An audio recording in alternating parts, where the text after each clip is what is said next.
100%, hands down, this is it. This is a real deal. This is not a joke. This is a pimp, and I'm being trafficked.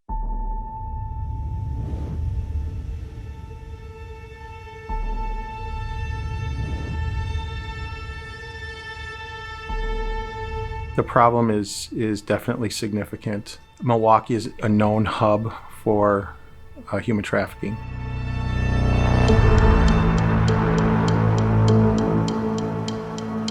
I took the bus and I was walking down 14th and Lincoln, and the Jeep pulled up on me before I could get to my destination, and he just grabbed me and threw me in the car.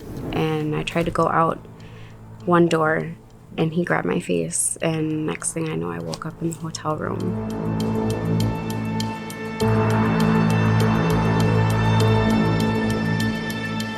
When I woke up in the hotel room, when he first took me, he said, "This is how you're gonna deal with hell," because I woke up with a needle in my foot and drugged.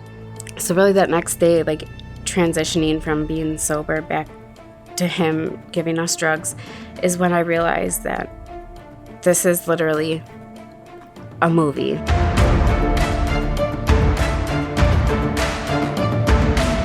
Your neighbor could be a victim of that, or your neighbor could be a suspect in that. It's one of those things where you can never say never. It's a billion-dollar business. A pimp can make millions of dollars with several victims. You can reuse the people over and over to provide a service.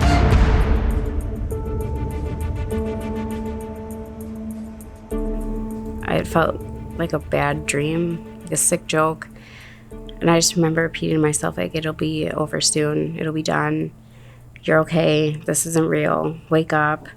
The more reality of it hit when he started taking pictures for Backpage. That's when I knew basically it was do or die. The first time I told him no, he slapped me in the face. So I was kind of like taken back by it and just realized that I have to do what I have to do at this point until I can figure out a way to get out. You'll hear people say, "Oh, well, why didn't you just scream?" Well, I honestly tried and I couldn't.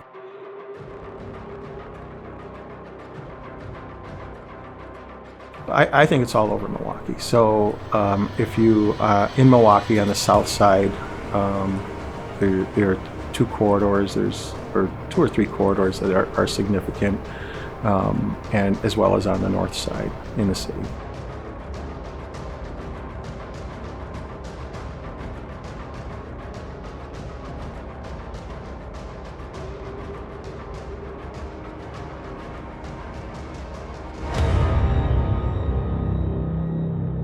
I called my mom and told her that she had to stop calling because I got my ass beat.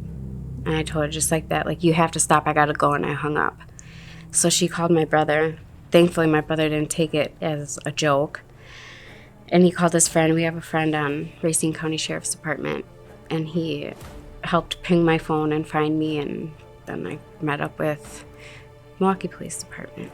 I was a detective with Milwaukee Police. I was assigned the Human Trafficking Task Force. There was a call for police, both at a hotel and then at a second location. I replied to the second location where Nicole actually was, and then I interviewed her at length. I was hiding at the federal building on the floor underneath the desk because I was terrified. I didn't know where the guy was. I had just ran. My brother was yelling at me, telling me to get down on the floor behind the desk, like whatever I have to do to feel safe. And as soon as I heard MPD run in and yell, "Milwaukee Police Department, where is she?" I jumped up and I threw my purse because I knew I had drugs in my purse. And I was just like, "You can have it, I just want to go home. Just take me home, just take me home." And I had never been so happy in my life to see somebody that I didn't know, ever. She was very forthcoming, and I was able to corroborate with physical evidence different things that she had told me during that investigation. The suspect was at large, and there was a warrant put out for him, and he was later arrested. I'm relieved he's off the street. Definitely relieved that he's off the street. Her resilience is phenomenal. And most victims are. I mean, they have survived things that most of society doesn't want to even acknowledge exist. Now I am engaged and I have 2 awesome children that keep me going every day. I mean, still have my mental struggles.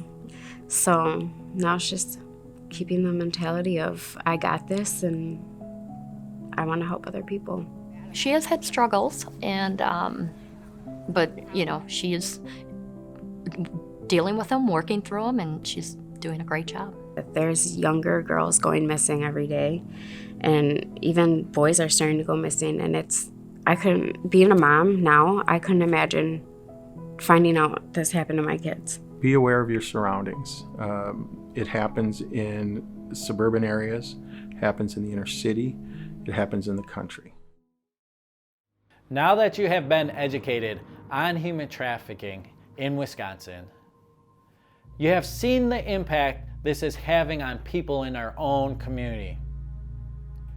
This story is just one of many human trafficking cases happening today, making Wisconsin a hotspot in the United States for these terrible crimes.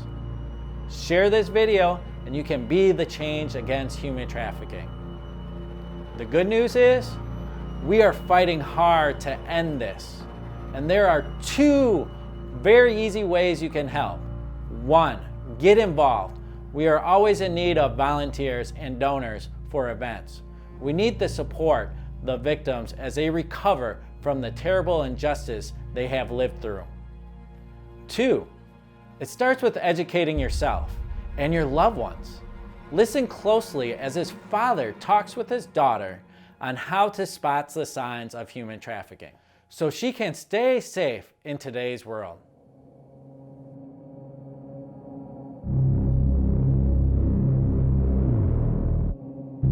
People don't think this could ever happen to their kid. People think this is something that happens in movies, but it can happen at the mall. I mean, any major US city with an interstate highway system is at risk for something like this. And you just don't, unless you're always aware of who your child's talking to, there's always some element of risk. And the way to stop this, in my opinion, is to bring awareness to the kids, because if the kids were all aware of this, then the source of supply would get smaller.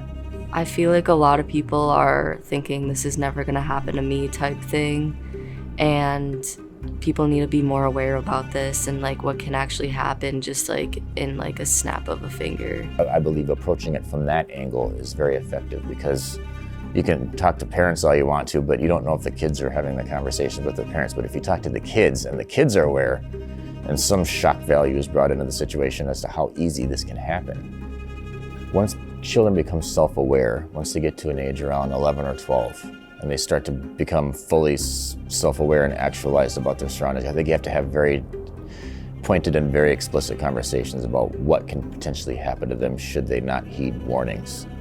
I've explained to my daughter the things to watch out for when she's in a public place, the cues that people may give you to try to start a conversation, and the ways that people can potentially manipulate you into a situation that you are adversely affected by. Just the way people may approach you that you don't know. There's static references like call this number for a photo shoot, or you could be a model, that type of thing. In more public places in high volume areas such as the Mall of America, she's had people come up to her and just be overly friendly to her and want to get to know her. When we were just sitting in a food court and she was up getting food, I would have been completely clueless, and I thought that they were probably just trying to be nice, and like who knows where I could have ended up. the attempts can be very brazen even in public places to just take an unusual level of interest in someone. So that's what I've talked to my kids about. It wasn't easy. In some ways you think that you're taking away their childhood. Then other parts of you believe that you're preserving their childhood and fostering young adulthood, just in a term of self-awareness and acceptance of risk. No matter where you go or who you're with, it can always happen. I'm not always going to be here. You're going to be a young adult on your own someday, and I'm not going to be there to protect you, so you got to learn how to protect yourself.